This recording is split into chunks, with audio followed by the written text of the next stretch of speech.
Good evening. Let's call to order the Silicon Valley Clean Energy Authority Board of Directors meeting of Wednesday, August 12th, 2026 at 7 p.m. Let's first do roll call. Do we have roll call? Yes, thank you, Chair. Joining us in person, Director Fruin. Here. Barbadillo. Here. Makachuk.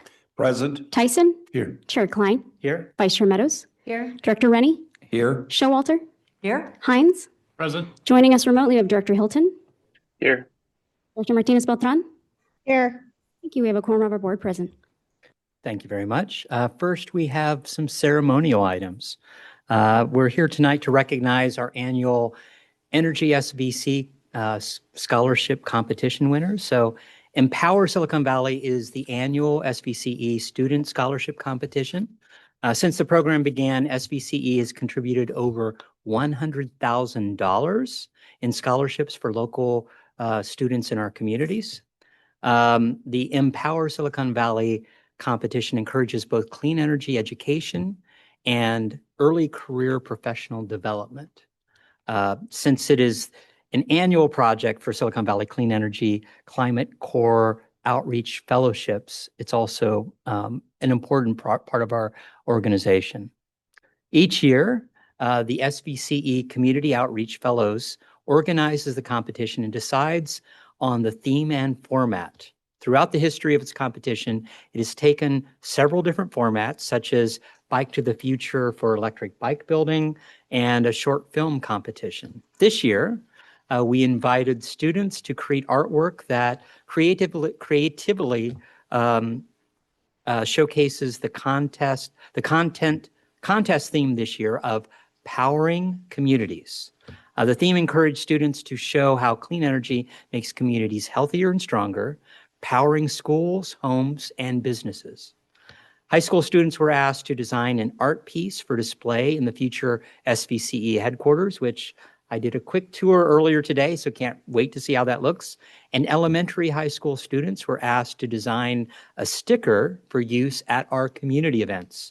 Today, Sunnyvale students Chloe D. and Rehan P. Will receive certificates for their award-winning submissions. Chloe D. is a student at Homestead High School, and Rehan P. is a student at Stockelmeyer Elementary. Their artwork is being featured now. So I just want to congratulate all of our scholarship winners and all those who ended up submitting artwork. Thank you for taking the opportunity to learn more about clean energy and how to envision a cleaner, brighter future. So Chloe and Rehan, if you want to come to the front so I can congratulate you in person. Thank you.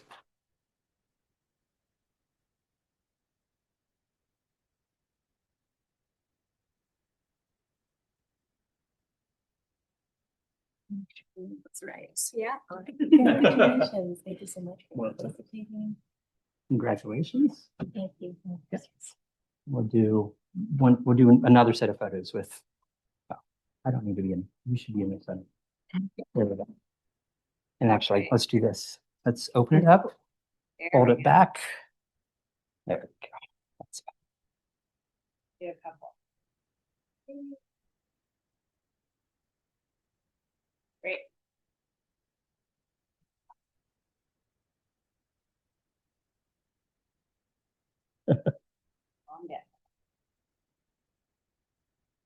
fantastic. Congratulations. Well done. Congratulations. Thank you.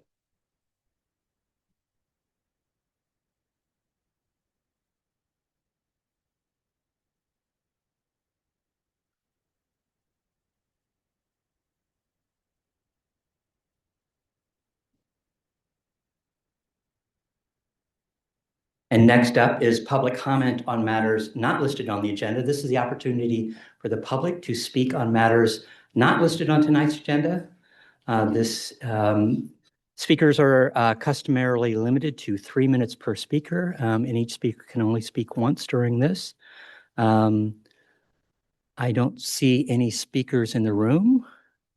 Is there any remote speakers wishing to speak on this non-agenda items? No remote speakers, Chair. Okay, and no one at our remote location? Seeing none. We will move on to our consent calendar.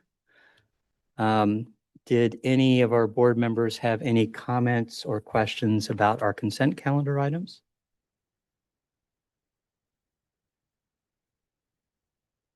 I'll go ahead and open up for public comment to poll or comment on any of our consent calendar items. I see no one in the room. Is there anyone remote wishing to speak on consent? None online, Chair. Okay. Bring it back to the board for a motion. Director Makachek. I will make a motion to approve the consent calendar. Thank you. I will second. Thank you. Can you please conduct the voice vote? Yes, thank you. Director Rennie, Aye. Barbadillo, Vice Chair Meadows, Aye. Showalter, Aye. Hines, Aye. Hilton. Thank you. Fruin, Aye. Tyson, Yes. Martinez Beltran, Aye.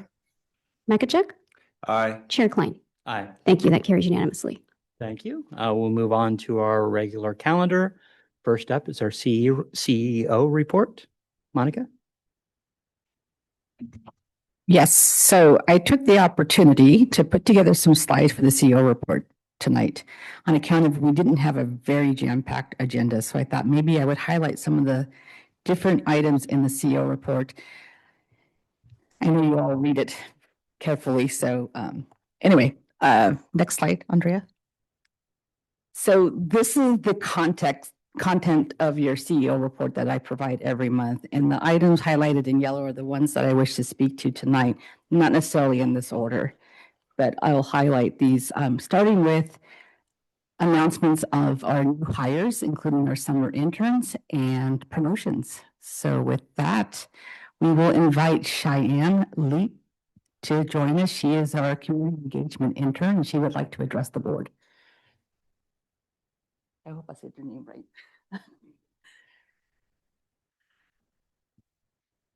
Hello, members of the board. Good evening. I'm Cheyenne Lippy, the community engagement intern, and I'm very excited to be working with SV Clean Energy. As I've always been environmentally conscious, it's been really important to me to work with organizations that are doing impactful work that I believe will make a positive difference.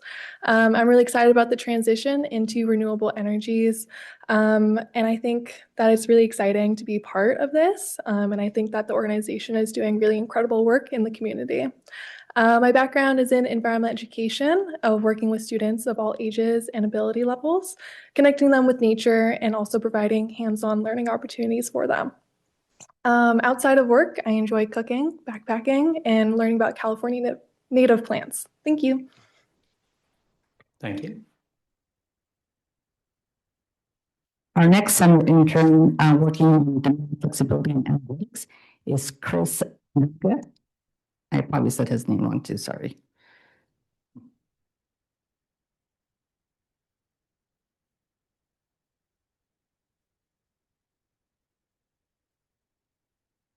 Good evening, members of the board.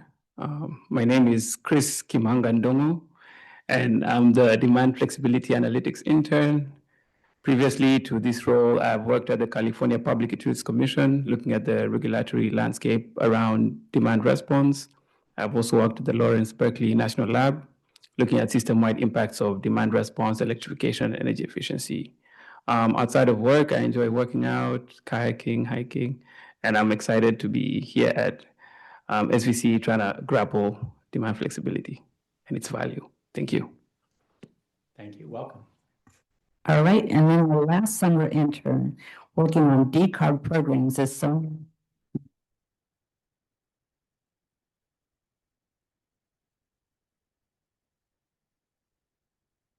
Hello, good evening, members of the board. My name is Sonia. I'm the decarbonization programs intern at SVCE. I just recently graduated from Cal Poly with a degree in environmental management and protection and a minor in geographic information systems. I have a background in sustainability with my work in greenhouse gas accounting and research in carbon sequestration and regenerative agriculture. What really drew me to SVCE is not only their mission to increase clean energy, but also to serve customers and increase quality of life in their service territory. In my free time, I really enjoy to hike, backpack. I love to travel, and I'm very interested in music as well. I love to sing and dance, and I play a little bit of piano. So nice to meet you all today. Thank you. Welcome. All right, now on to new employees, new permanent employees, including Alan Robbins, who's our new Power Resource Settlements and Compliance Analyst. Now, Alan used to be one of our summer interns, so he graduated to a full-time employee, and we're excited to have him.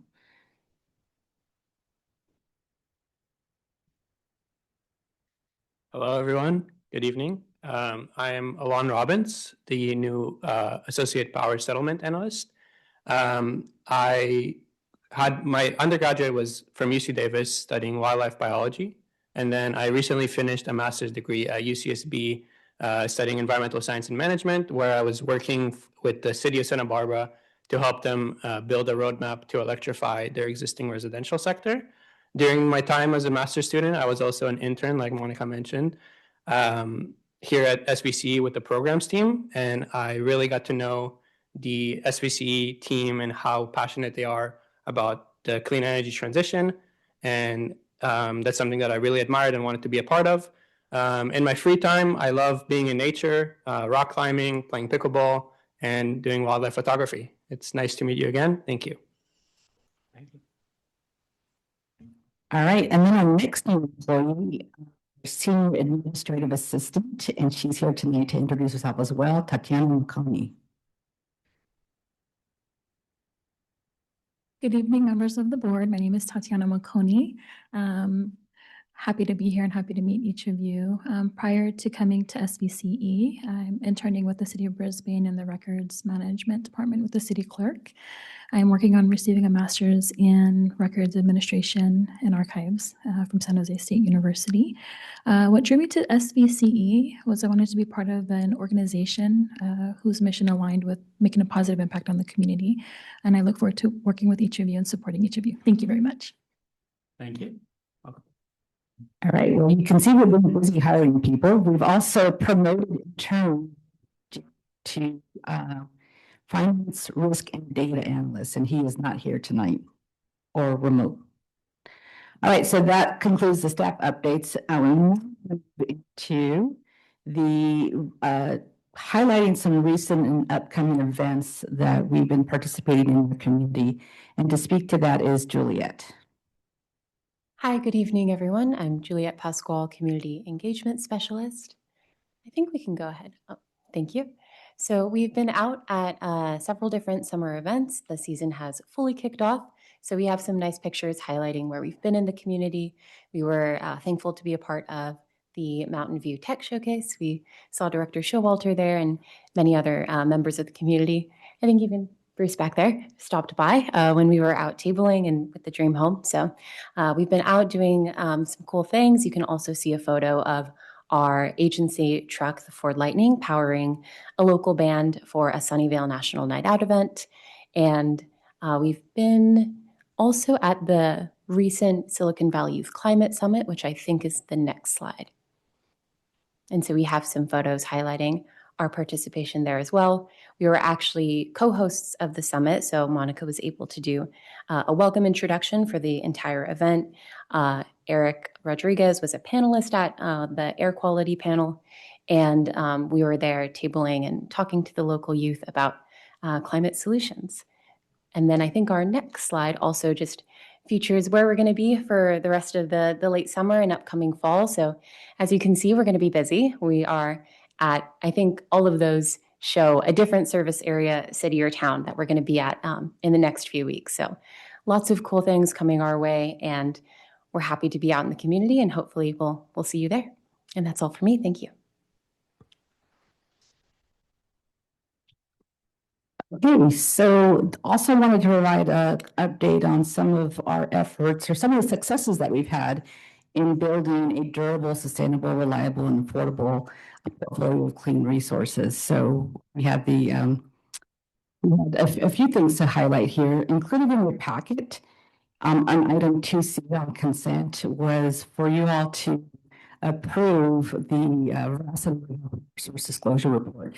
That's a report that we provide to the California Energy Commission on an annual basis as required by law.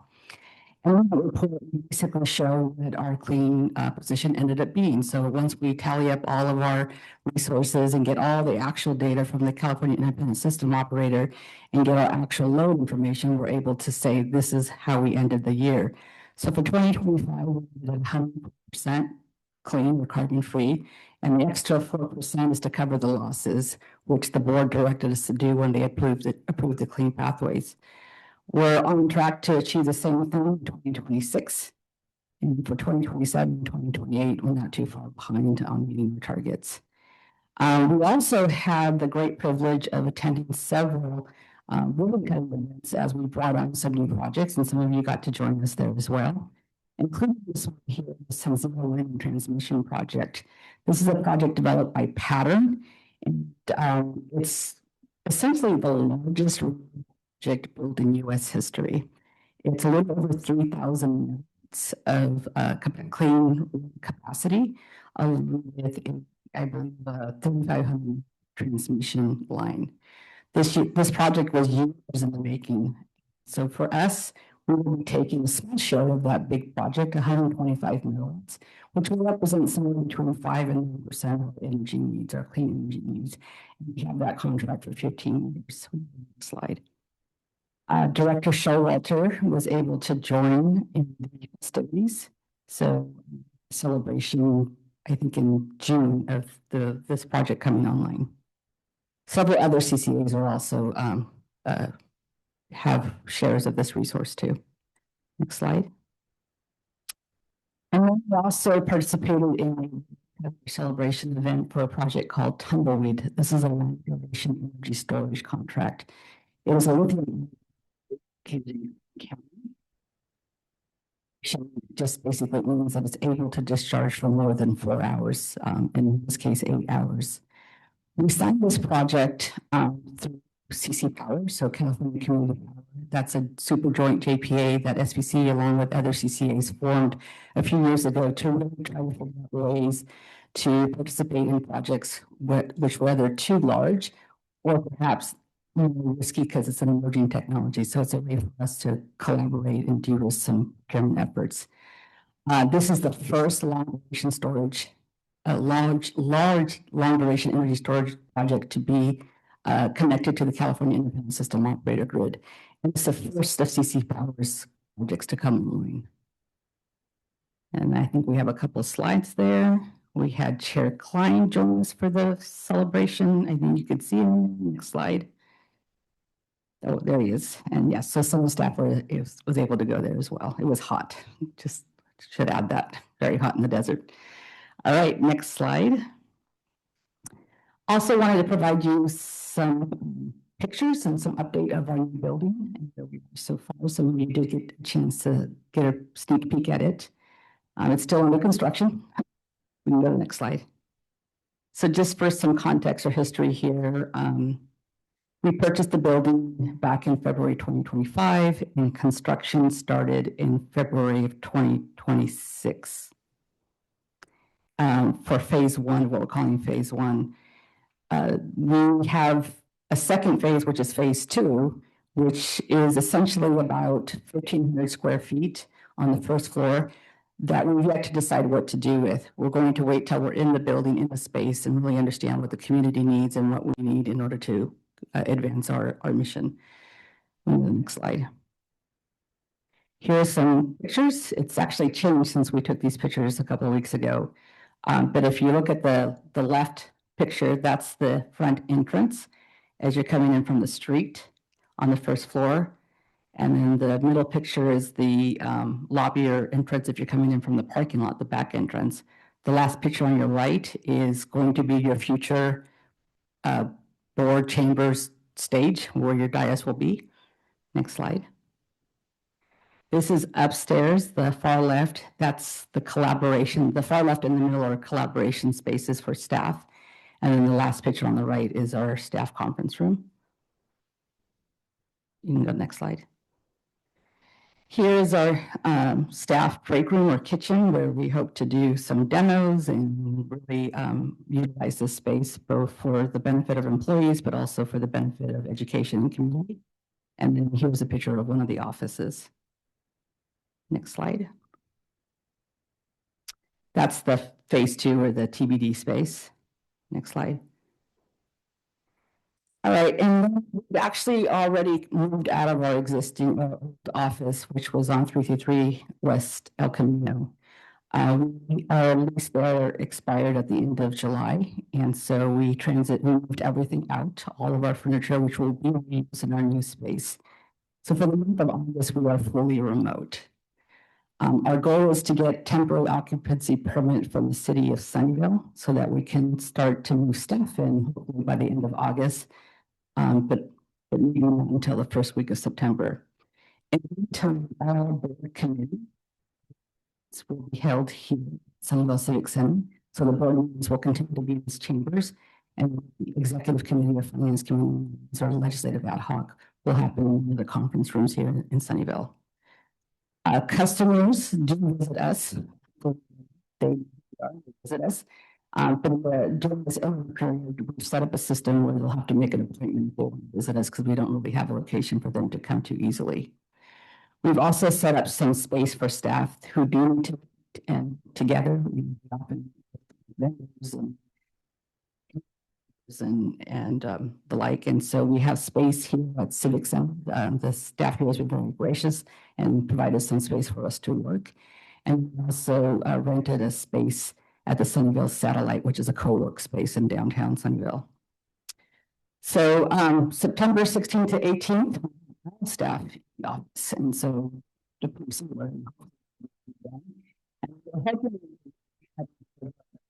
will happen over right before the board meeting. That is our goal. That is our desire. That is our wish. Yes. Question, Director McKish?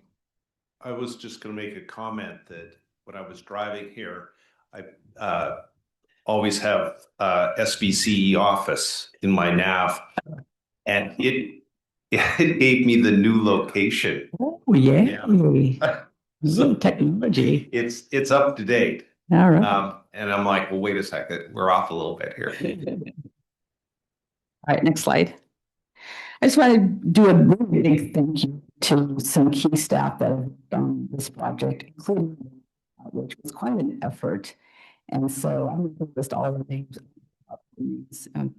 out Nixon, who's been very instrumental in this move, and Nick is here tonight too. So I want to make sure that you recognize how critical he's been to this,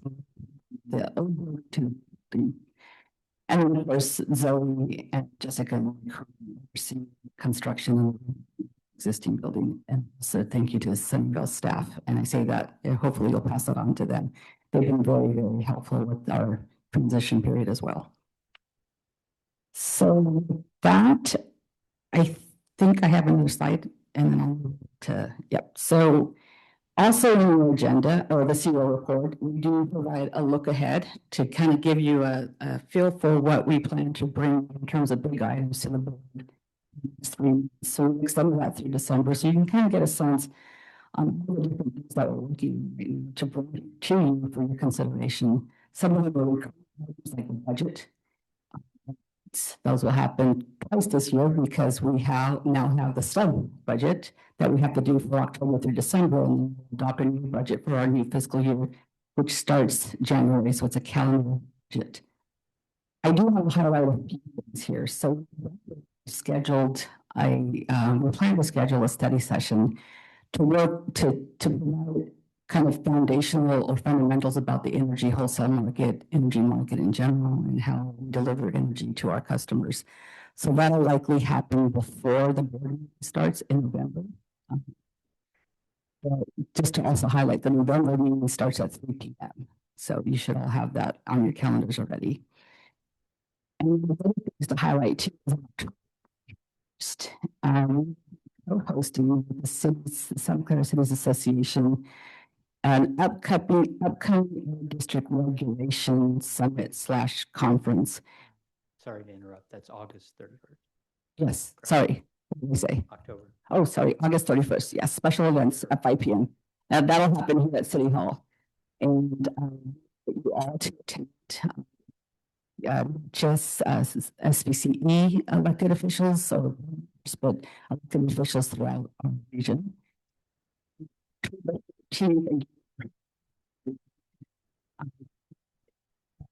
6 p.m. So before the as well. The summer holiday celebration took off to our 10th anniversary, which starts next year. So we actually start to celebrate here for 10 years in the communities. And December, which is a bonus, 70. So I hope to recognize some of the members who are leading this. And so it should be a great event. I hope you can join us there too. All right. So the next item I want to highlight just updates.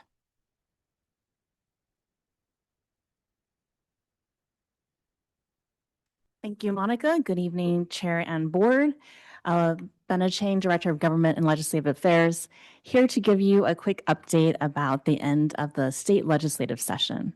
So as you know, August is the last month of the legislature's work before they send bills to the governor to get signed or vetoed, and it's always a hectic month. This session in particular feels especially hectic around energy issues because there's a lot of discussion about some major energy topics. So I wanted to give the board an update on some of the big issues that they are discussing right now. Top of that list, the governor has been out in public talking about the need to reform wildfire liability rules in California. There is no language in print yet, but there's a lot of speculation and talk about what might be in this package. So a couple of things we're hearing includes potentially limiting how much insurance companies can get from utilities for any claims around wildfires, a potential capping of damages for wildfire victims, and then potentially also a reduction in the amount that local governments can receive from claims for any damaged infrastructure from wildfires. SVCE is very closely following the developments on this. We understand that affordability impacts of wildfire mitigation is really important. These costs are things that show up in customer bills right now. And we will keep the board posted on how this develops. And when we see language, we will share that with the board as well. Other big topic is, there's been a lot of discussion this year about potentially extending the operations of the Diablo Canyon nuclear power plant. And several of you have also been on a tour that PG hosted to learn more about the power plant and its importance to the state of California.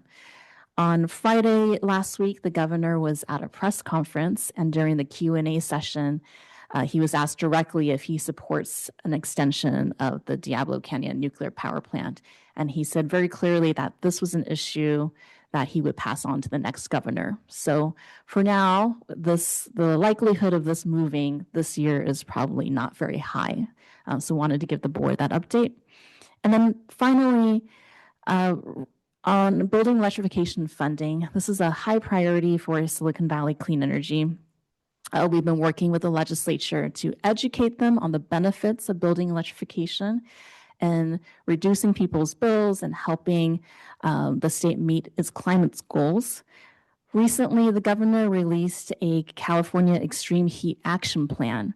And in that plan, his team identified both the tech rebates as well as the low-income weatherization program funding as really important to helping homeowners and residents adapt to extreme heat.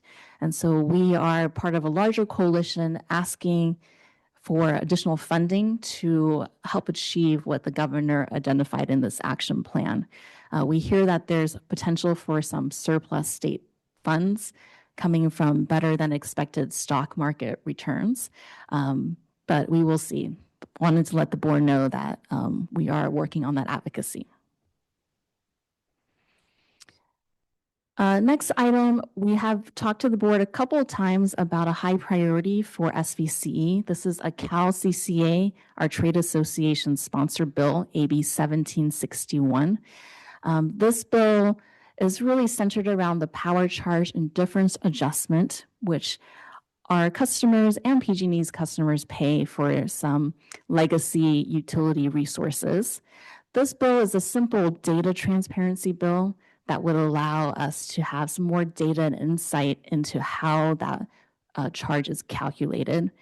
Right now, this bill will be heard tomorrow at the Senate Appropriations Committee, and hopefully will move out and then will be voted on the Senate floor. And then finally, you might have seen a lot of news and excitement around a new state program that was approved in the budget this year. This is the My First EV program. The governor was at a press conference on Friday talking about the launch of this program. So it's new state rebates that are available to first-time buyers of EVs. So it's $3,500 rebate for new vehicles, $1,750 rebate for used vehicles.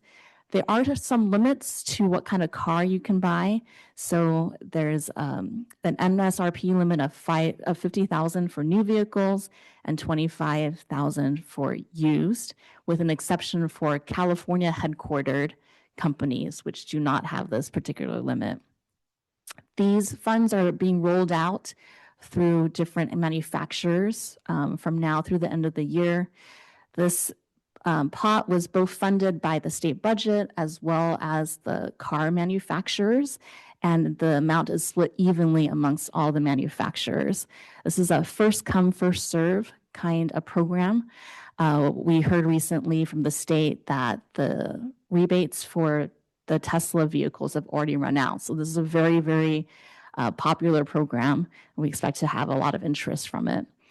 So at SVCE side, we are sharing information about this new program with our customers. There'll be an email going out next week about it. And we're also co-promoting SVCE's EV incentives as well, because both of these can be stacked. So with that, happy to answer any questions. Are there any questions or comments from the board specifically to Bennett? I had a few comments. So I noticed, and thank you for the comment about the wildfire reform and all that. So for all of our cities, Cal Cities put out a call to advocate against whatever, we don't see the final wording. This is the worry about these final bills that don't go through the normal process. It's a lot of, let's say, backroom discussions in Sacramento that we end up seeing the final wording and don't really have any let's say, advocacy, because we don't know fully what we're advocating for or against, or the changes that we might do. So Cal Cities put out an action alert the end of last week or yesterday. And so I know that I signed a letter for the city, or joined onto a larger coalition for my city earlier today to join that larger coalition. So please take a look at that if you get a chance. And then beyond the first buyer EV program, I think I saw something about large vehicles, and not that it would go to residents, but from a business standpoint or maybe a city standpoint. Do you have any more details on that? Because it was mentioned in some other article I was reading. Yes, absolutely. And there's more information in the CEO report about the governor's signed budget, which included some additional funding for heavy duty vehicles. So yes, you're absolutely right that the state did do additional investments in that realm as well. Okay. Any, Director Showalter? Yeah, I just want to thank Benna for the exceptional job she does at keeping up with all of this. It really, it makes a big difference in what we can accomplish with our advocacy. So we really appreciate you. And then the other thing is just we've talked about this at the legislative committee, but please do call on us if we can be of help to reach out to our legislators or sign a petition or whatever. Thank you. Thank you. Is there anyone from our remote locations? I see no hands. Thank you. You might want to stick around here for just a little bit as I move to the public. Let's go ahead and open up public comment on this. I have no speaker cards in the room. Is there any remote speaker wishing to speak on anything from the CEO report? And we'll come back to. No public comment on the Okay. CEO report. Thank you. Were there any other comments or questions for our CEO? Kudos. Dr. Makachek. I'll just say that I was at the Youth Climate Summit, and that was great to see SVCE there, and the presence that we had. I think that's very inspiring to the youth. So I congratulate you on that. Thank you. Thank you. Actually, Director. Well, let me just add, it didn't appear on your slide, but Juliet, I want to appreciate the model home appearing at the Los Altos Hills Town Picnic, where it was very warmly received. Thank you. And I just wanted to give some bad news. You listed the Sunnyvale Branch Library was supposed to be opening up at the end of the month. The city manager made a hard decision yesterday that things weren't as far along as we had hoped, 3 weeks ahead of the actual opening. And so that will be delayed for sometime in September, early October. We'll find out that date a little bit later. And we wanted to make sure that it's not something from a public, it's something that the residents have been, in North Sunnyvale, have been looking forward to for a long time. But we wanted to make sure that it's perfect before we open up any of the doors. No keeping part of the building closed or anything of that nature. It's a library and a community center, and it's a lot of things. So yes, there will be a later date other than August 29th that was currently there. I see no other comments. Thank you. Oh, Thursday. Thank you. Director Martinez-Beltran. Thank you, Chair. I too wanted to just, recognize that we were at the summit with the students this weekend. It was really awesome to get their energy. I've heard a lot of feedback on some of the legislation they were talking about. They were interested in the land use that's been coming out. And it was really fascinating actually to get their take on what is happening and what they thought should be done. Our CEO, Monica Padilla, was there and spoke. I thought that was really great. I had a comment on that too. Just that they felt that SVCE had been a really great sponsor, and we're very appreciative that they felt that we took their input seriously.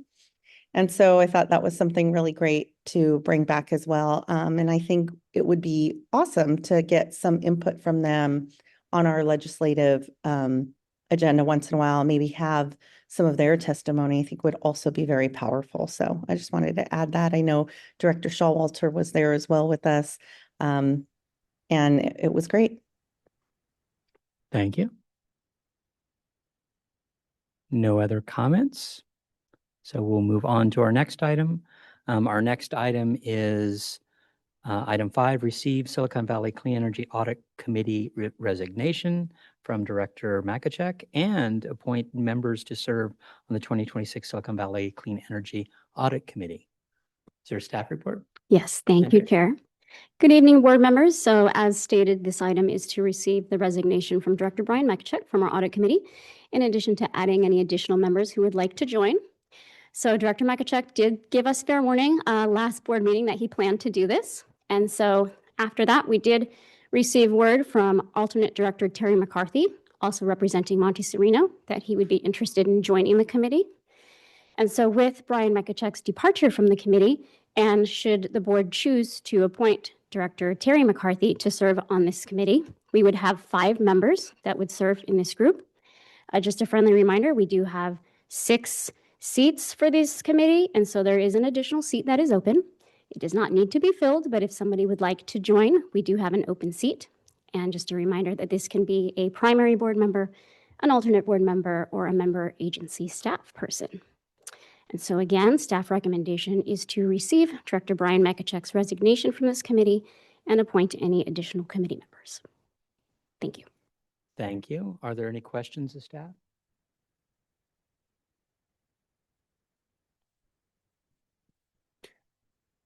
Director McIntyre. I'll just make a comment with respect to alternate Terry McCarthy. He's traveling and he's unable to be here today, but he's attended quite a few of our meetings. He's very engaged. Thank you. I appreciate that. Beyond Terry McCarthy, is there any member of the board or an alternate from the board members here that have shown interest in this position? Okay, just checking. Seeing none. Let's go ahead and move on to public comment on this item. I have one speaker card in the room. Bruce? Oh, thank you. My Word document got a little out of whack, so thank you. There's no speaker cards in the room for this item. Is there any remote speaker wishing to speak on this item? No public comment online. Okay, I'll go ahead and close public comment and bring it back to the board for a motion. Director Mekachek, were you going to go? I didn't. Okay. Okay. Vice Chair. Okay. I would like to move that we appoint alternate Director Terry McCarthy to the Audit Committee. Thank you. That was a second. Second by Martinez Beltran. Thank you. Any comments? Director Showalter. Yeah, I'd just like to thank Director Mekachek for his service. He's been very active. You are a very active member of this board, and we appreciate that. And so thank you for doing this. Thank you. And and Director Mekachek, I'll second that. Thank you for serving on up until your resignation, all of our boards, or all of our committees, I should say. But thank you for that effort, and I thank you for also assisting and looking for an active replacement. So much appreciated. Thank you. Thank you. With that, can we have a voice vote? Yes. Chair Klein. Yes. Director Hines. Director Martinez Beltran. Aye. Rennie. Was that Rennie? Yes. Aye. Thank you. Mekachek. Aye. Barbadillo. Aye. Hilton. Aye. Fruin. Aye. Meadows. Aye. Tyson. Yes. Showalter. Yes. Thank you. That carries unanimously. Thank you very much. And now we move to item number 5. Bay Area Air District Rule 9-60 NOx water heater standard update. And we have Zoe speaking. Good evening, board directors. Happy to present you with an informational item, and I'm actually going to have my colleague Eric Rodriguez do the presentation. Eric is the Decarbonization and Community Strategies lead on my team. He has done the Herculean effort over the last 2 years of tracking all the details of the Air District work, helping to coordinate the other Bay Area CCAs, and coordinating directly on a monthly basis with Bay Area staff to make sure that all the information that the CCAs have is transmitted clearly and that we also have clear updates. So I'm going to hand this over to him to provide the most recent information.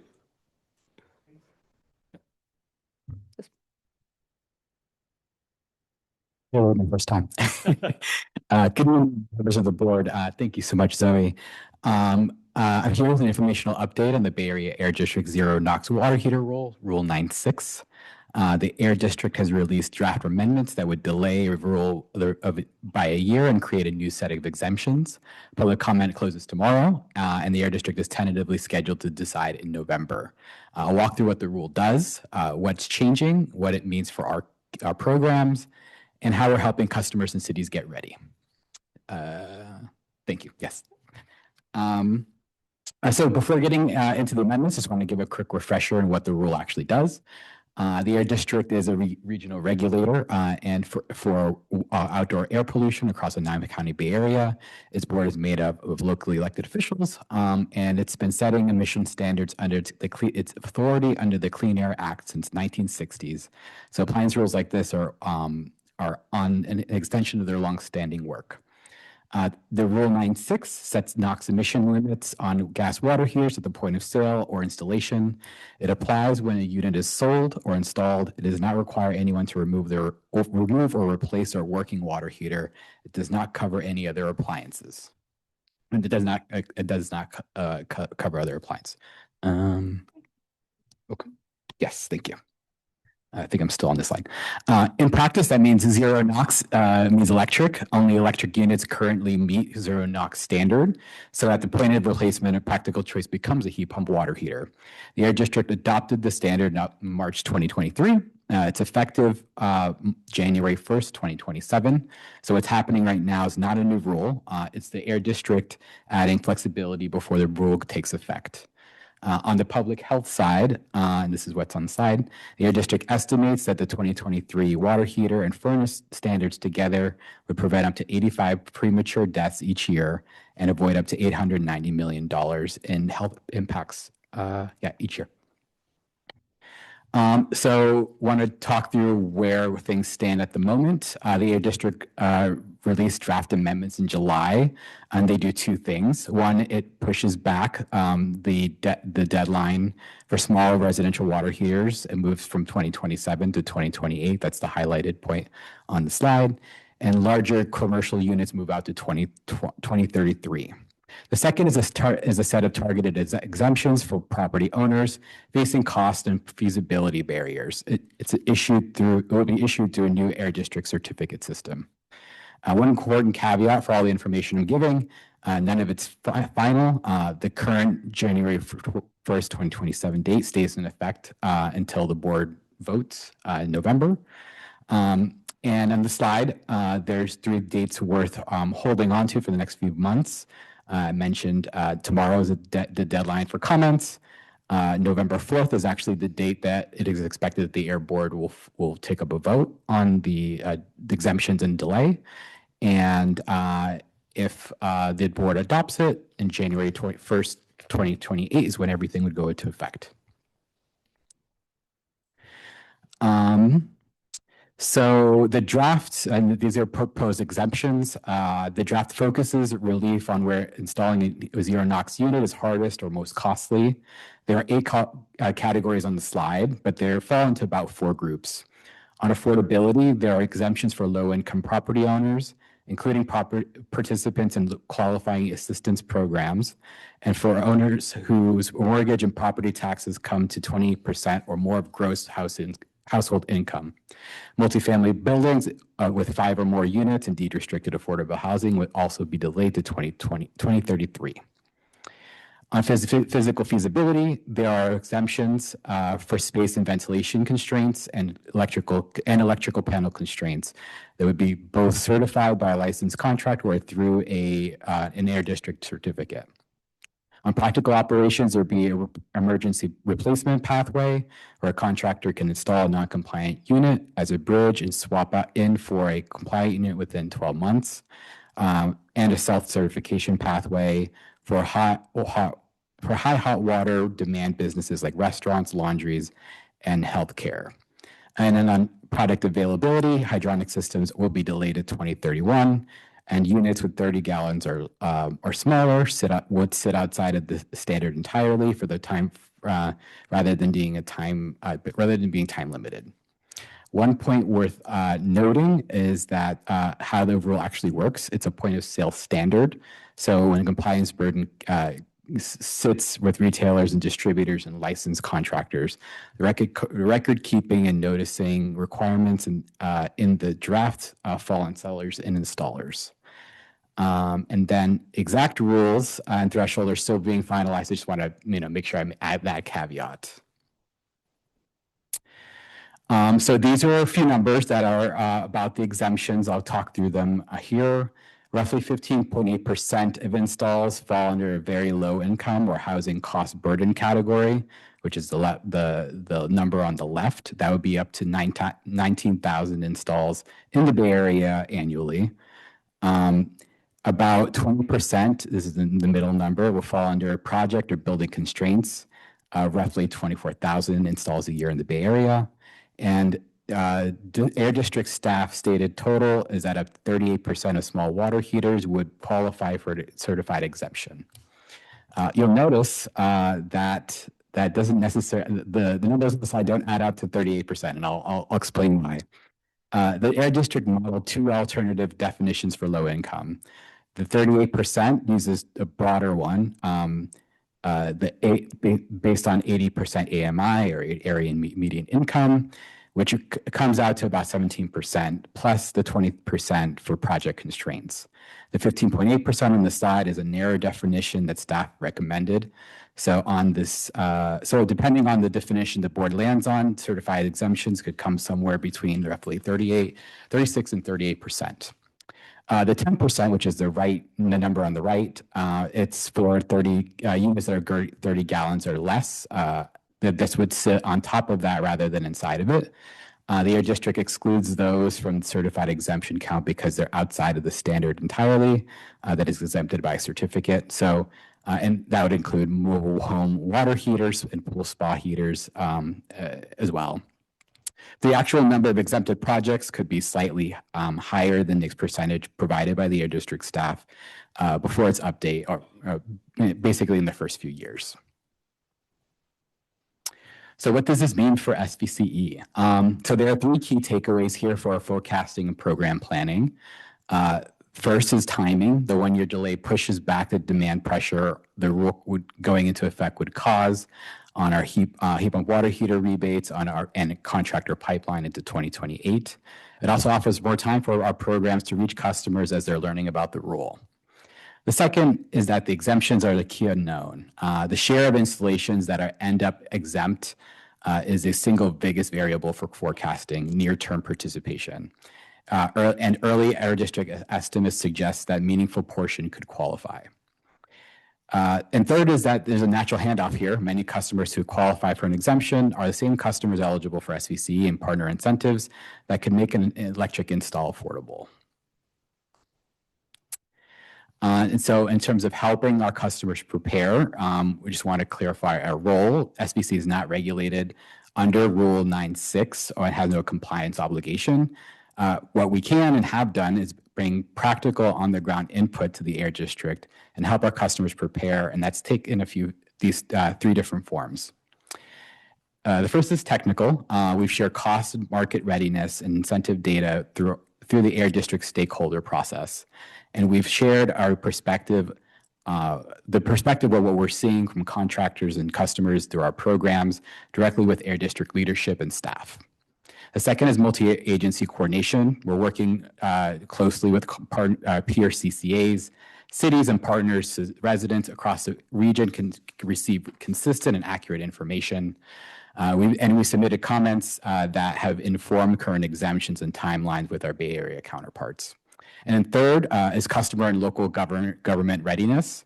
Our rebates and our Go Electric Advisor, for example, and our community outreach are positioning customers ahead of the deadline. And we've published a blog post explaining the Air District's appliance rules in plain language for our customers online as well.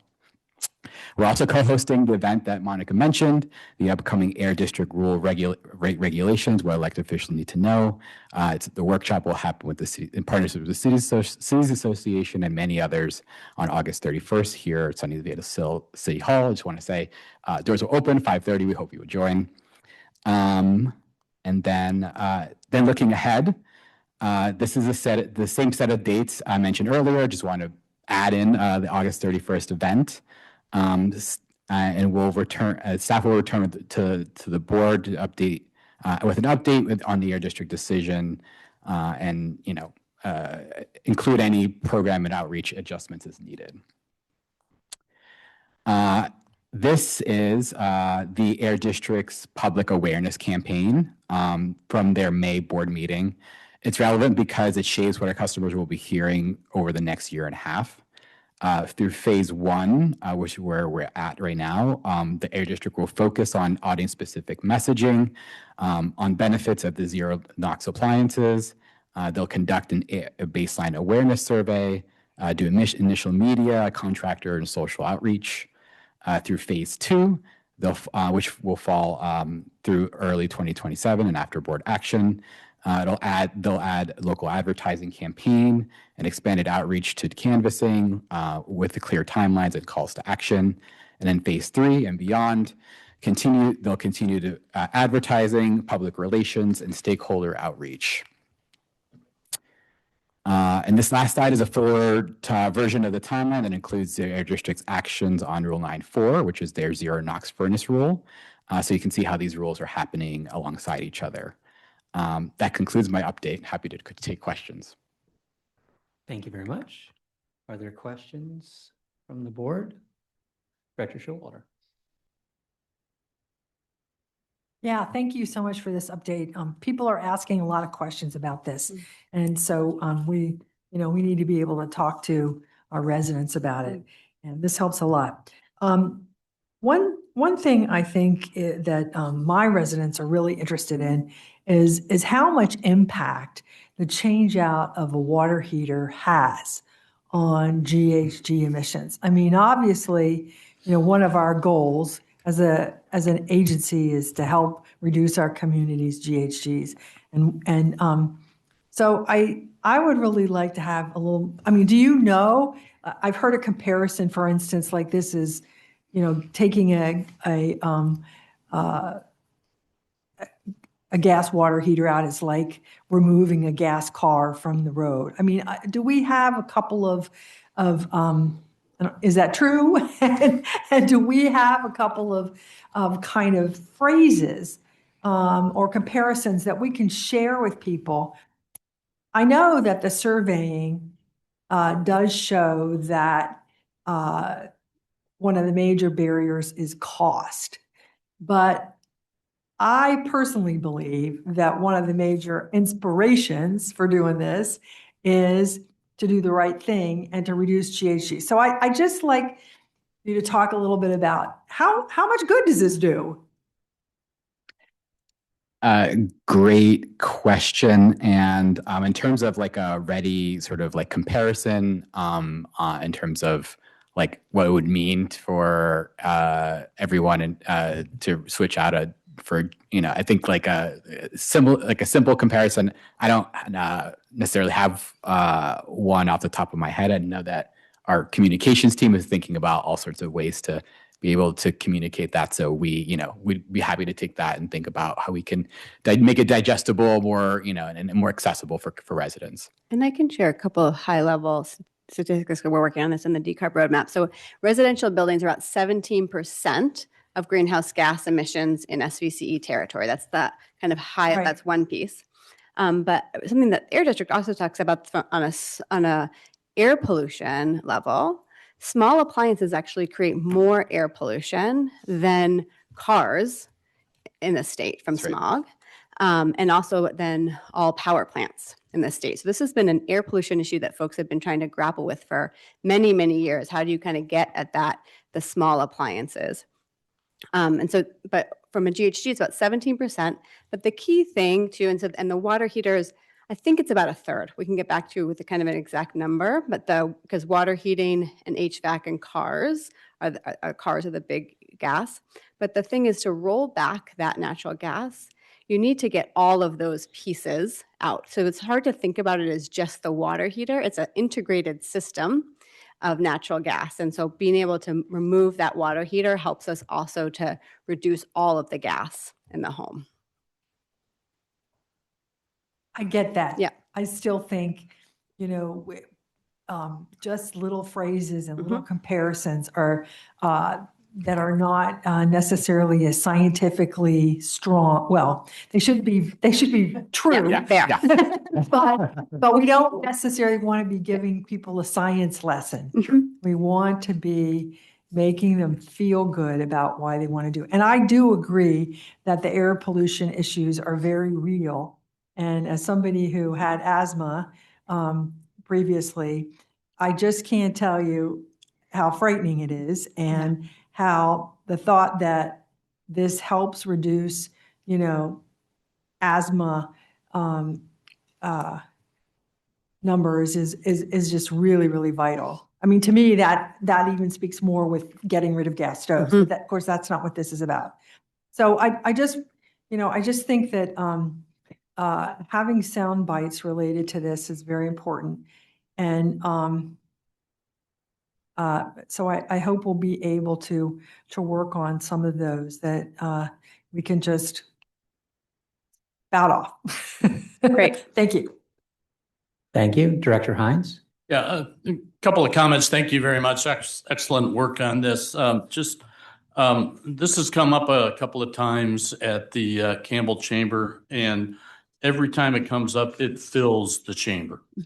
Fills the chamber, and chamber meetings then go until midnight. That's an exaggeration, but every time this comes up, it's a very volatile condition when it gets to the mandated standard. Using reach codes, using those words. Then that concern is primarily coming from fixed income long-term residents that have, we've got tons of them all around Campbell, and associated with the cost of selling a house. So you get the realtors in there as well. So I think we want to be very careful about the word. I know it's coming from ABAG, but how we represent it, I think we want to be careful about that, because at the same time, a bunch of my golfing buddies are HVAC installers, and they say that the only thing they do now is install products that are heat pumps. So there's a messaging conflict in there. I'm not sure that my golfing buddies is an exact measure, but it was pretty evident type of consideration in that. So then I keep hearing that it's the number one concern. Senator Becker gave a pie chart, presented a pie chart at the SVE board meeting, which I also attended. I was there. I just wasn't in the picture. Somehow I got out of the picture. But that pie chart is very, very telling, and I think extremely important, because the key in there is that it shows that EV, electrical vehicles, are the key contributing factor. So that has to be balanced with the message that you were just discussing with the director. And it's a conversation that I've talked about before. I'm going to drive my EV home and pass up every gas station that there is. And so I think we need to kind of figure out how to balance the message with that, so that we can use that as talking points, so that when my chamber fills up again, I can have some message that can be conveyed to them. So thank you. Thank you. Next, we'll go to Director Martinez Beltran. Thank you, Chair. My question is really, you talked about the phasing and the different phases. I think it was in the second phase that they were really going to start with the media presence and putting things out. And I'm wondering, since they will be advertising that and trying to educate the public on that, and we have programs that can supplement that, are we working together so that it is a very cohesive, transition for people? We've been working closely with the Air District staff and their communications team to make sure that they have a full list, not just of SVCE programs, but of all CCA and complementary programs, so that they can share that information out. And then also working across CCAs to support coordination. In terms of ensuring that it is a smooth and easy transition for everyone once the rules are implemented, that is beyond our full scope and sphere of influence, but we're definitely trying to work as much as we can with the Air District to support that piece for all of our customers. Okay, I mean, it would be great if they could do, you know, if there was some coordination to where there was from the Air District an announcement that highlighted SVCE, maybe they highlight, another CCA, and with that is kind of a link to all of our different programs or a QR code that links right to our programs. So people are getting that information and going right straight to it. Thank you. Thank you, Director. Vice Chair Meadows? Thank you, Chair.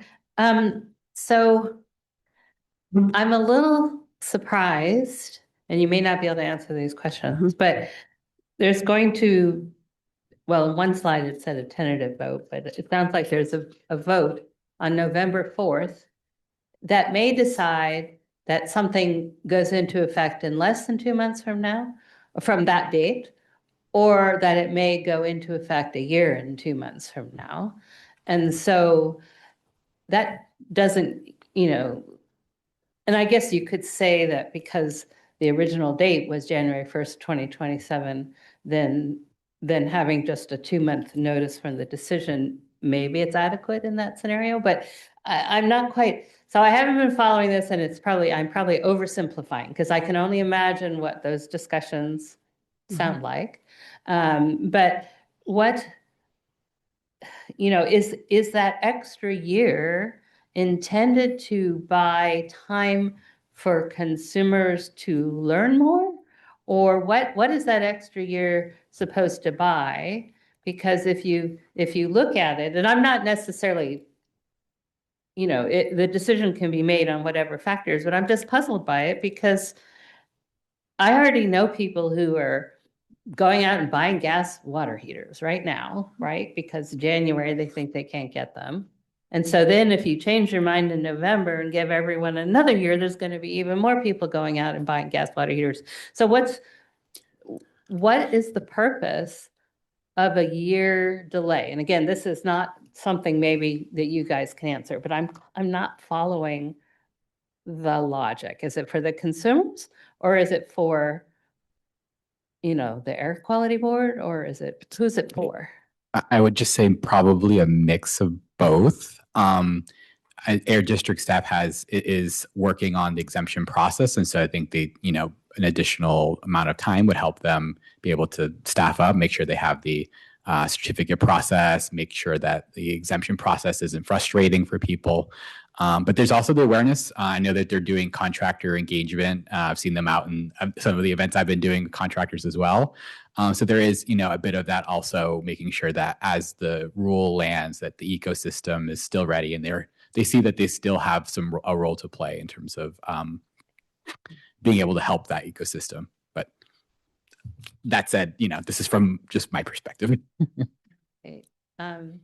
Because it strikes me, it's kind of like pulling off a Band-Aid. You got to get that thing off. And so are you going to do it fast, or are you just going to really agonize over it? I don't know. But it sets up, if there's not even a clear benefit, I mean, there has to be, because I'm not hearing it. What are they buying with a delay? And how likely is that delay? Because now you're saying, well, if they don't decide or they don't take a vote in November, then it goes into effect in January. But it sounds like they're taking a vote. And so what's the likelihood? I mean, I've never seen so much. Well, I shouldn't say that. And I haven't been paying attention to that long. But I really don't know. What do you plan for? I will just double click on that first piece that Eric said related to the reason for the delay. As they started talking about the need for more flexibility measures, it became clear to the Air District staff that implementing those measures would require this fairly complicated system. And so since they don't have approval on what the system is, they haven't been able to set up that implementation. So I think that then realize that they will need a solid year to get, as Eric mentioned, all of those flexibility measures, that ticketing system in place. I mean, we're talking about hundreds of thousands of potential water heaters a year, so it's fairly complicated. So that is really the key piece. And then in terms of it starting January 20, nobody can predict anything, but I would be very certain that we're not talking about before January 2028. Yep. Yeah, okay, that's helpful. And I just think it's very important actually to have clear messaging around this, because if it gets out, oh, well, enough of us stood up and complained in the Campbell chambers, and so we have another year, then they're going to complain next year too. And, you know, I just, the message. Please don't give them any ideas. All right, forget which city I just mentioned. But I mean, if the message is we want to do this right, this is important for California, this is important for the Bay Area, we realize that we want to have the right system to help all of you, then say that and do it. But this waffling, again, I'm being harsh because I am not well enough informed about this, but this is so major and I'm just not hearing. Okay, so just say why and move forward. I mean, because this waffling has been going on all year, right? So, and I don't mean to, because I know this has a lot of public attention too, so it's a hard decision to make, but it just seems odd to me that we're going to, November 4th, we may or may not be implementing something in the next, 8 weeks from then. Thank you, Vice Chair. Next up is Director Tyson. I'm picking up a tiny bit of frustration in the Vice Chair Meadows there. And I'm saying that because I share that. And I think you talk about what is our elevator speech. This is an environmental issue. This is an environmental project. It's greenhouse gas, it's indoor air quality. Let's talk about air. I'm old enough to remember when gasoline switched from containing lead to switching to unleaded, and all the complaining about that. Oh, my car won't run right, blah, blah, blah. I think back in our town when we first put in more stringent regulations for new housing to make them more wildfire resistant, and the complaining about the cost of that. And a few years later, who's complaining about that? Nobody. I feel like that's sort of the direction of history. So I don't know. We're not the regulating body. I think we still need to have a voice here. I'm glad we got a seminar coming up to become even better informed about this. But at a certain point, we're just going to have to decide to kind of toughen up and just say, we're going to pull through this and go in the direction that we want. And I'm going to start because my heat pump water heater installation is scheduled for a week from today. There you go. Yes, Director Makachek. So I have not seen such a controversial issue for a while. And this one is pretty controversial. And I think there's a lot of misinformation out there. And I think Vicki Vinkers is, she's got her hands full as the chair. But I want to say a couple things, and it was, I believe, Monica that educated me on this.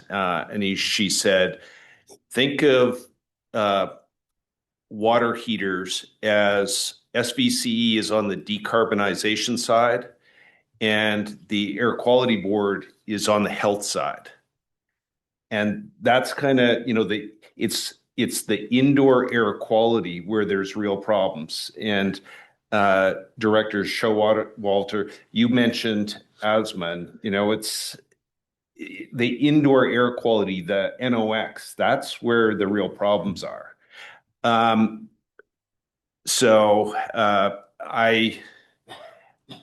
Those are some of my talking points when I speak to constituents in the city of Monte Sereno. And no one likes change, particularly if they've lived in a house and they think they've got to replace their water heater, and can't we just swap it out like we do every 10 years, But the other thing is that you can put in a heat pump water heater that is 120 volts, not 240. And that's a big, big change. So I personally kind of like the performance of the heat pump water heater in our house, because it's like an electric vehicle. You get it going and you say, I want to have multiple hot showers in the morning with a daughter or a son and my wife and I.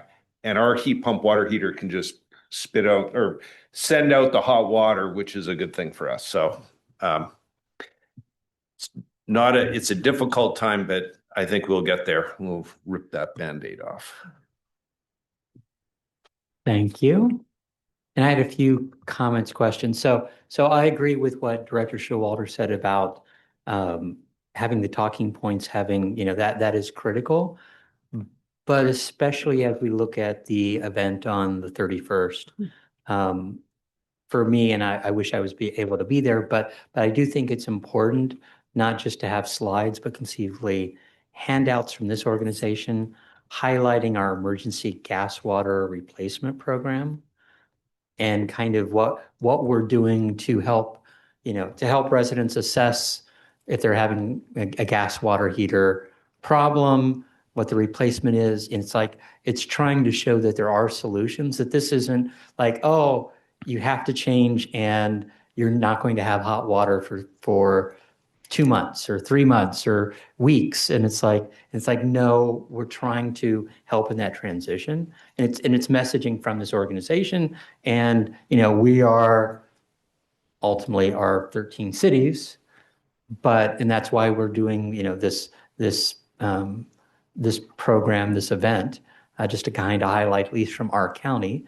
But I'm not sure if other agencies around the Bay Area are doing this, but at least for our, for council members, for any public that come to specifically to this event, having that capability of saying, here's our solution. We're trying to help out. We're trying to also reduce the fear. And that's what the majority of this is why the Air District responded the way they did, because, and I've been at multiple other intergovernment agency issues where you get hundreds of speakers.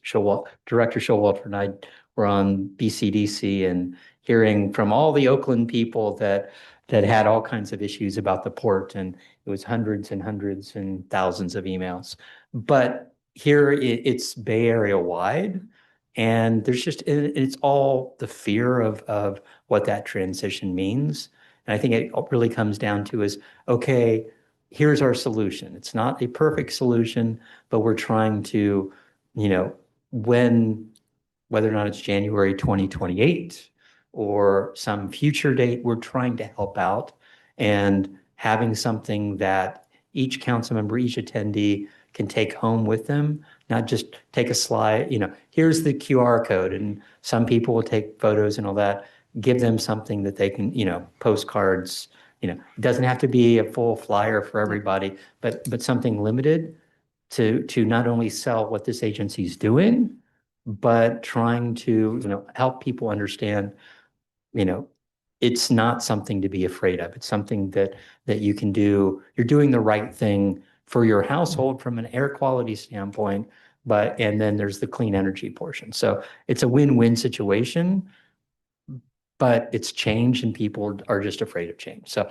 I'll let you comment. Sorry, I'm on my soapbox too much. Absolutely. So at the August 31st event, it will be really focused on how to respond to hard questions and to empower leaders with good factoids. We will have actually communications expert there to actually talk not just about the science, but how you speak about these things. We will have handouts as well, so people have that clear messaging.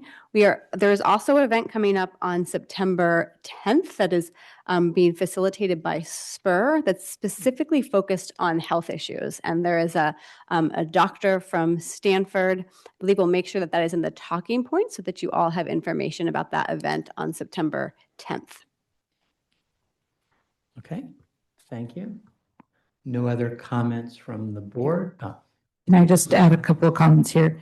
First, I want to really extend my appreciation to Zoe and Eric. They have not, and they're not just doing this on behalf of SVCE, they really are leading the CCAs in collaborating, in getting our thoughts together, and on working with the Air District staff on how to implement these in a way that is not going to essentially backfire on the whole environmental movement, because that is a risk. If you don't do it right, then it could have some unintended consequences.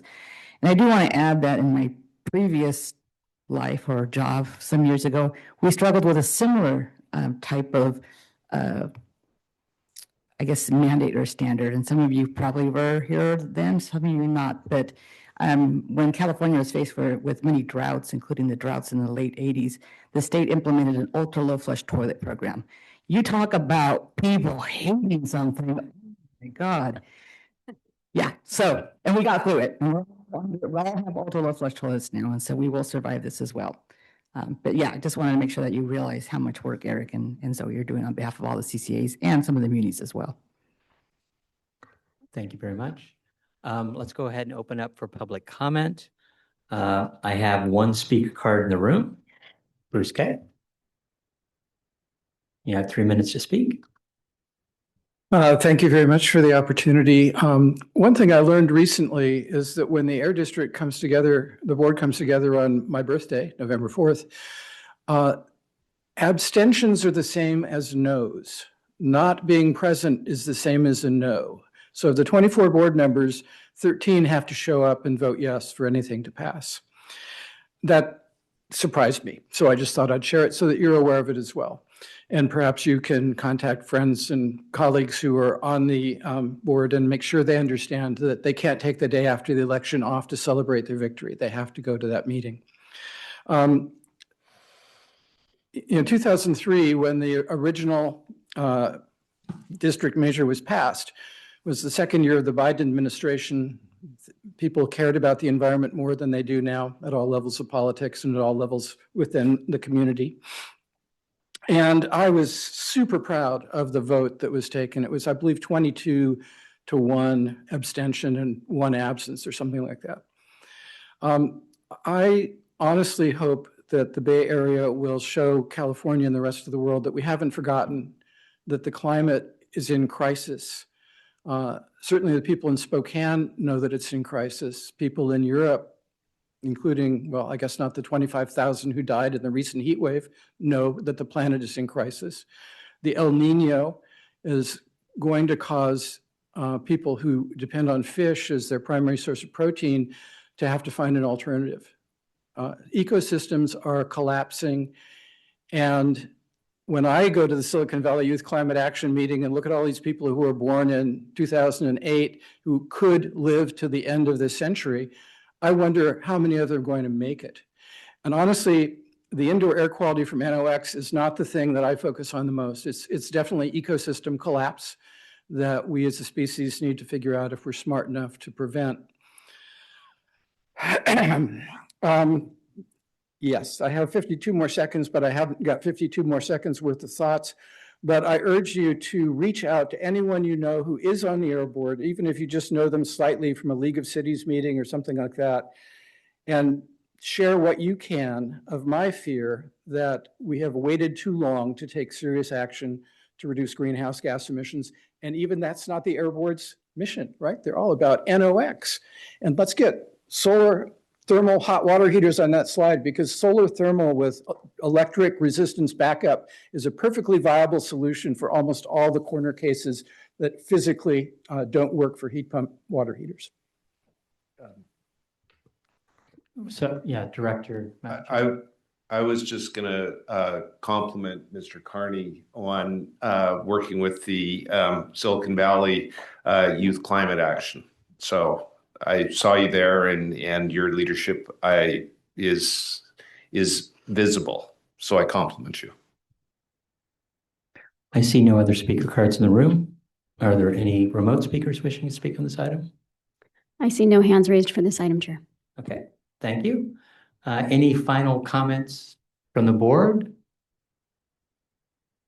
Seeing none. So thank you very much. Thanks for the presentation. And with that, we will move on to item number 6, Silicon Valley Energy Programs and Marketing Mid-Year Highlights. Report. Enroll.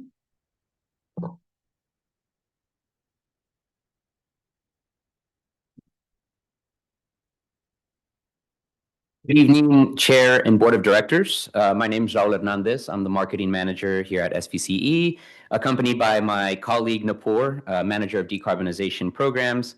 Thank you for allowing this time for us to speak, and it's our pleasure to give you all a mid-year informational highlight of our programs and marketing efforts. Next slide, please. Right here.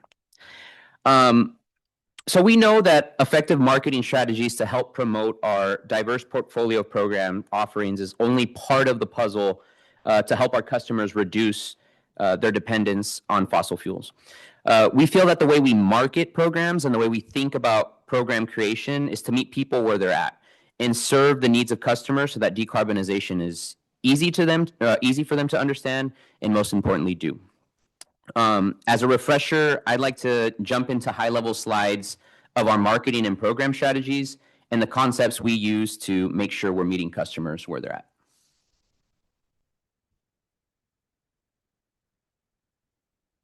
Starting with our marketing strategy. Over the last few months, I've had the pleasure of strategizing a framework with my colleague Sunny of how to promote multiple programs at once digitally. Since we offer many programs, it can be difficult for customers to easily find the best ones. And I'm proud of the work my colleagues and I have done to come up with a way to do this in a way that works for our small but mighty team. We developed an umbrella marketing approach where we promote multiple programs under one marketing campaign that runs throughout the year. So we use this push and pull concept that you see here on the screen, where we're consistently pushing out content, always to attract new customers, while pulling in customers who are already considering maybe a heat pump or some other kind of electric technology. So keeping these campaigns tech-focused. And we've done a great job at using this funnel to meet people where they're at on their journey to go electric.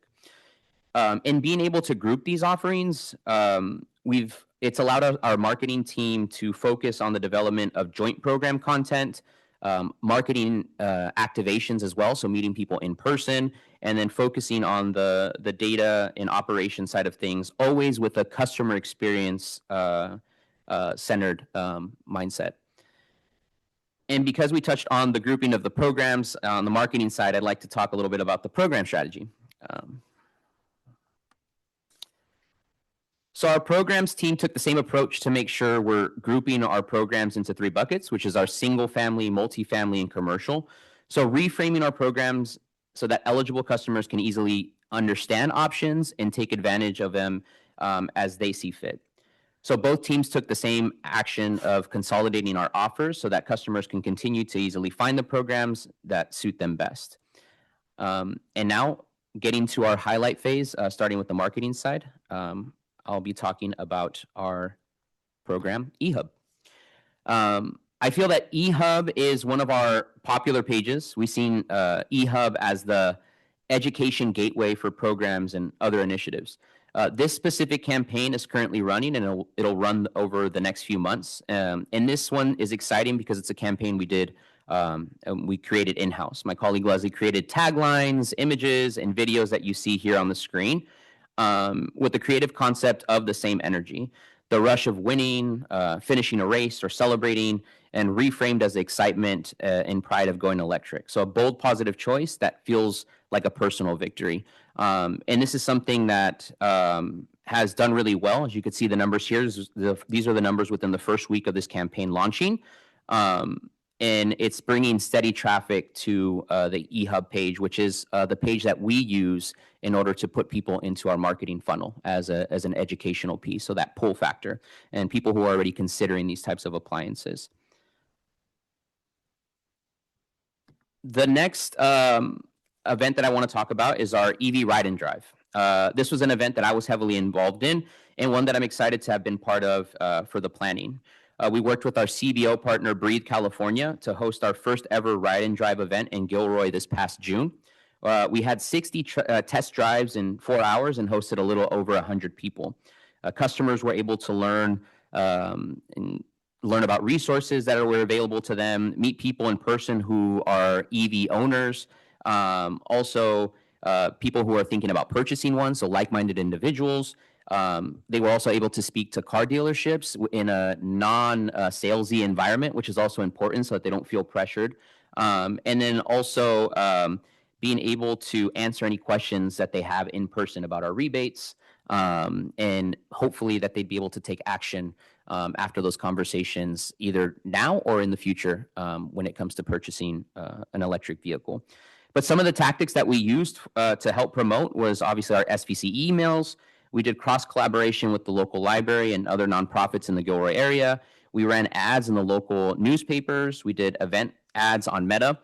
But we feel that the favorite one was free tacos for those first folks that decided to do test drives, and also free ice cream for those that decided to pop into the event. The plan is to do more EV electrification and home electrification events in the South County area like this, because it's been a customer base that's been a bit of a test for us to reach. Historically, we've seen lower uptake in programs like the EV rebates. So doing this type of event only helps us spread the word and get stronger in the South County area. So this event was a good example of our activations and push concept, as we're meeting people in person and providing a space so that they could get firsthand experience on how these cars work and what resources are available to them. And our last marketing promotion update is the promotion of our $500 heat pump water heater bonus rebate. This campaign was one that we're super proud of, as it was the first campaign that used this umbrella marketing approach. It showcases the versatility we can have by promoting a single appliance versus a specific program. So by promoting the single appliance, we lead our customers to different programs that match the journey that they're on currently. So knowing that we had a limited time bonus, it was important for us to reflect this change in multiple program pages. So there was a lot of collaboration that my colleague Sunny did with internal teams as well as external agencies to let them know that these changes were happening a month beforehand. And also a limited time seasonal bonus is attractive to our customers and inspires action sooner rather than later. And this was another perfect example of a campaign that needs both the push and the pull content. So education and also letting people, our customers, know that what resources are available so that they can take action right there and then. And I had mentioned before, we created a heat pump specific campaign webpage. So all web traffic is still leading to that page now, so that customers could know, be on the educational aspect of things, and then also knowing what resources are available and what other rebates are out there. We did email reminders, we did newsletter blasts, but I feel like the key component to all this was the collaboration that we had with our external agencies to make sure that they knew that this was happening beforehand to let their constituents know. This is our always on campaign, so it's still currently running, and we're seeing some successful numbers that my colleague Nopur will touch on. Great. Great. And so as Raul described, we did a marketing campaign, and we also had a $500 bonus rebate, which was limited time just for the months of May and June, and it had exactly the intended effect that we wanted it to have. So you can see from this graph, there was a huge spike in the volume of applications that we got during that bonus rebate offering. It was a 200% increase over what we saw in the earlier months of the year, as well as 200% higher than May and June of 2025. It was actually very similar to the impact of the announcement by the federal government that the tax credits were going to sunset at the end of 2025. So clearly, when we tell customers that there's a limited resource out there, there's a rush to try and take advantage of that resource, which is what we saw. We do hope that most of these applications will lead to installations. We have a 68% completion rate in this home rebate program, so we do think that that will lead to some successes. And then, as Raul said, we're trying to market things by appliance. So that same marketing campaign also had an impact on our direct installation program, which is called Full Service Home Upgrades. So we saw a very similar increase in applications coming in, again, very closely mirrored what we saw with the federal tax credits. And we have a 98% completion rate for customers that come through this program and actually complete their installations. So a lot of what you might hear about from us in terms of programs tends to focus on single-family customers. But I wanted to take advantage of this opportunity to share some of these highlights with you tonight to talk about some of our other customer programs that we offer. We have a multifamily retrofits program that has been running for about 2 years now. Just as a reminder, this program is exclusively for deed-restricted affordable housing, and we are focused on whole building electrification. We have about 10 sites that are enrolled in the program, and we're trying to electrify 670 housing units. We were very excited when we had our first site complete construction. It's a site in Sunnyvale that underwent whole building electrification, and we're going to be doing a ribbon cutting for it in September. And then we have 2 sites that are currently under construction.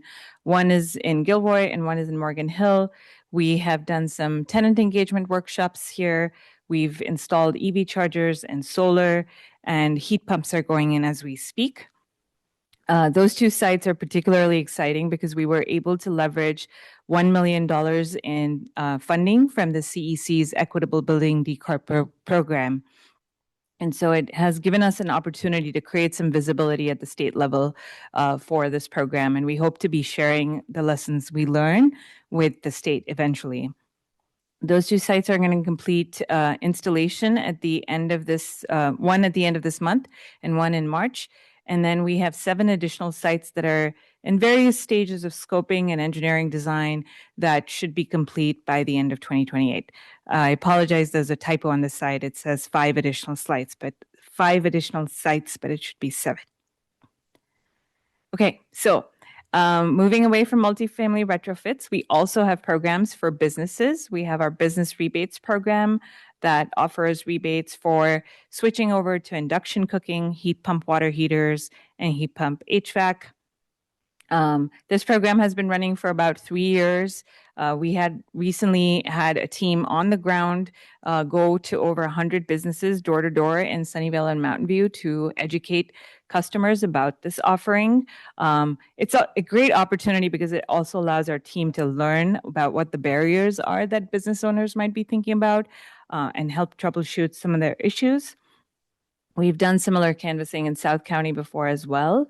The opportunity here is that nonprofits and member agencies are also eligible for this business rebates program. So we recently had City of Morgan Hill install a rooftop HVAC unit on their police department, which was pretty exciting.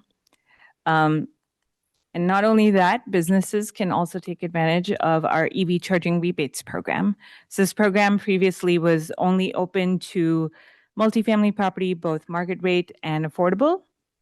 We've now changed the eligibility to include businesses and workplaces, as well as publicly accessible locations like municipally owned parking lots. So it's another great opportunity to leverage the funding that SVCE offers. It's also a good example of continuous learning that SVCE does through its program. So we took some customer feedback and also benchmarked with neighboring agencies that offer similar programs. And we tried to simplify our program offering so that it's much easier for customers to understand and take advantage of. So we now cover up to 100% of project costs. We cover unlimited number of level 1 outlets at multifamily properties, and we changed the maximum limit to 18 level 2 ports versus the dollar amount, which is much easier for customers to apply for. So again, this is available for all 3 types of entities, and we encourage you to take advantage of it. And lastly, I just want to express appreciation for the board's interest in programs and marketing initiatives. We hope you like hearing about these. We also really appreciate when you amplify these opportunities for your local communities and help your constituents take advantage of them. We've also been working more closely with sustainability staff and other staff at cities on more specific initiatives, like we have a city rebates program that 4 of our member agencies are running city-specific rebates through SVCE's program. So that's a really great opportunity to drive down the cost of electrification. And then there's also member agency grants. And then last, as Raul said, we're really trying to meet customers where they're at. So we would love any kind of warm handoffs or introductions you have to local community-based organizations or customers in your territories who may not have heard of SVCE or may not have participated in a program before. And then I'll end with just a reminder that a lot of the updates that Raul and I covered tonight are in the decarbonization report that is provided every quarter to the board. There's the whole programs team and marketing team that contributes to running all of these programs and marketing initiatives. So just want to give kudos to all of them, and we'll take any questions you have. Thank you. Thank you very much. Are there questions from the directors? Director Showalter? Yes, no? No, I Okay. just haven't been able to figure out how to turn off this microphone. Sorry. No problem. Director Makachek.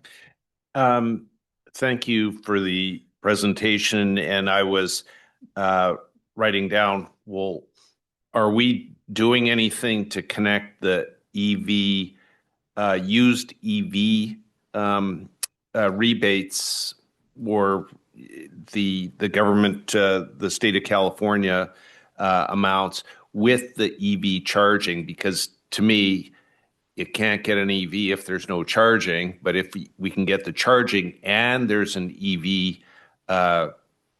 subsidy, if you will, those two work hand in hand.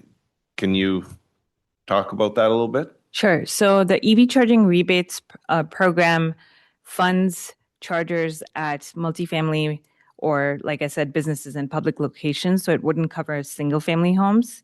But that said, it's usually hard for multifamily residents, depending on whether they own or don't own their units, to leverage an EV charging rebate. So our EV rebates and promotions around our own EV rebate program, which is income qualified, as well as the My First EV program, all of that communication will get folded into our customer newsletters and things like that. For the EV charging rebates, we're more focused on properties or retail locations, things like that, where those charging rebates can actually fund charging. Does that help answer? I may not have articulated that very well. I thought there's rebates of up to $3,500 for a used vehicle that's $25,000. Did I know? It's $1,750. Oh, 17. Okay, $1,750.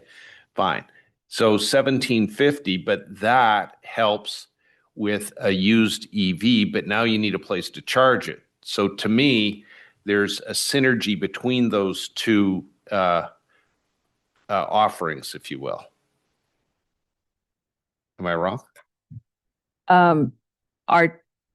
Yes. So am I don't know if I'm understanding I the think question. the question was, I think you answered it, that we don't provide rebates for single family residential EV chargers. No, I'm talking multifamily. Oh, for the whole thing is multifamily. So when I look at multifamily, I'm thinking, okay, you can't get an EV if you don't have a charger.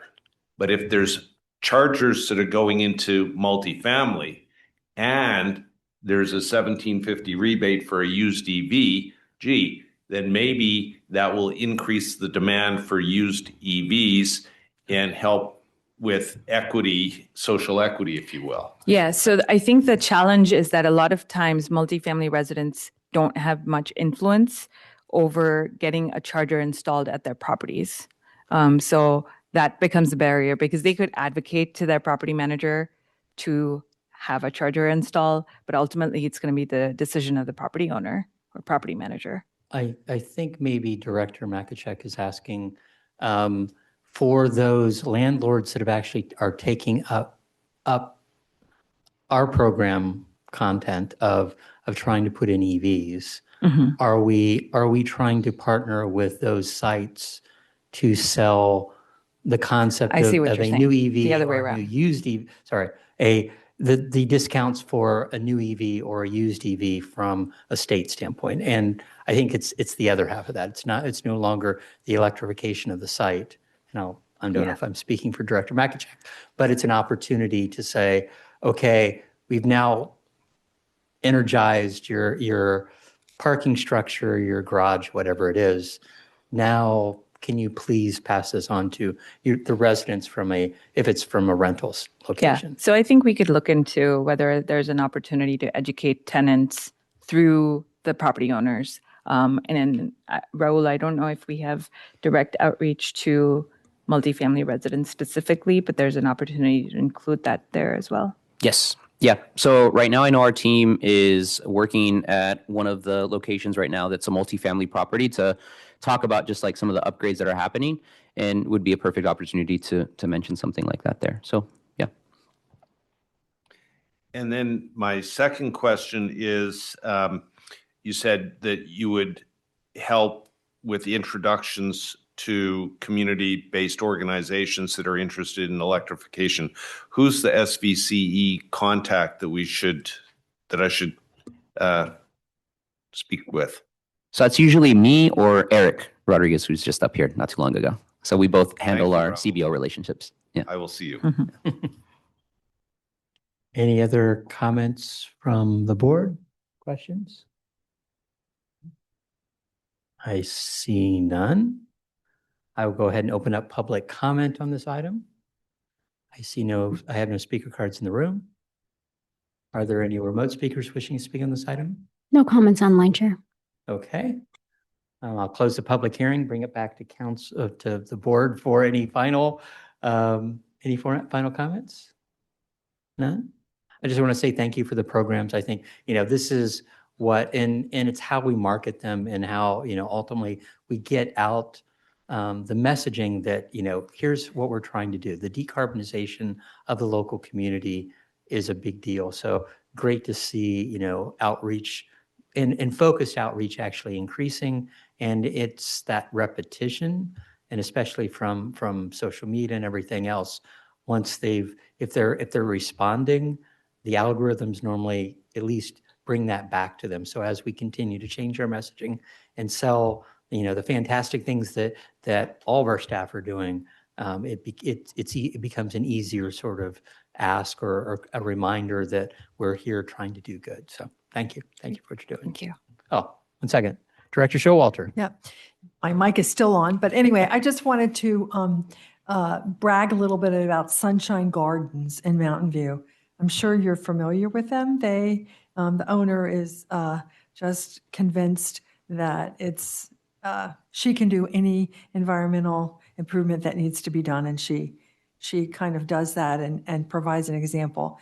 But the thing that I kind of following up on what Chair Klein was saying is that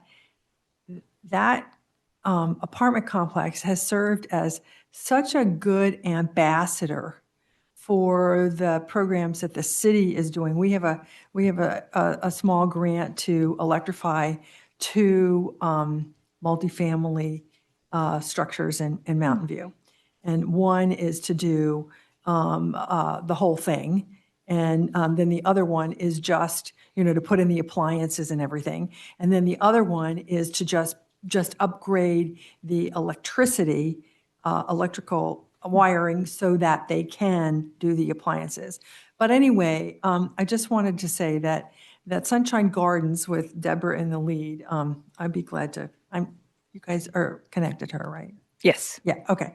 I mean, she's just been such a great ambassador. So I think that using the individuals who have gone through this and getting the apartment owners who've gone through it to be our ambassadors, it's just it's really smart. Right. And besides that, we owe them a lot. We owe them a lot of thanks for kind of stepping up, because that's often anyway. So I just wanted to mention Sunshine Gardens. I mean, really, they even have a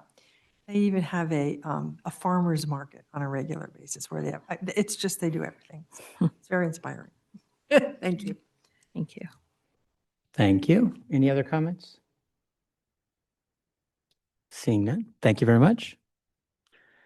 We'll move on to board member announcements and direction on future agenda items. Anyone? Any comments?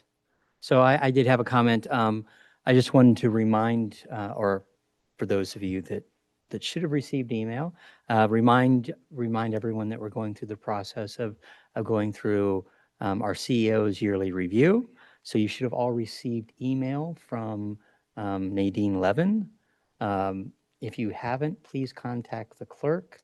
And just as a reminder that she will also be reaching out to you over the next week to set up one-on-one Zoom meetings to kind of go through your comments on your online comments. So thank you for doing that. That's an important part of our yearly process. Any other comments from the board? Remote? No. Oh, yes. I'm looking forward to October the 14th. Yes, I think we all are. Fingers crossed, exactly. With that, we will adjourn the meeting at 8:50 p.m. Thank you all. Have a good evening.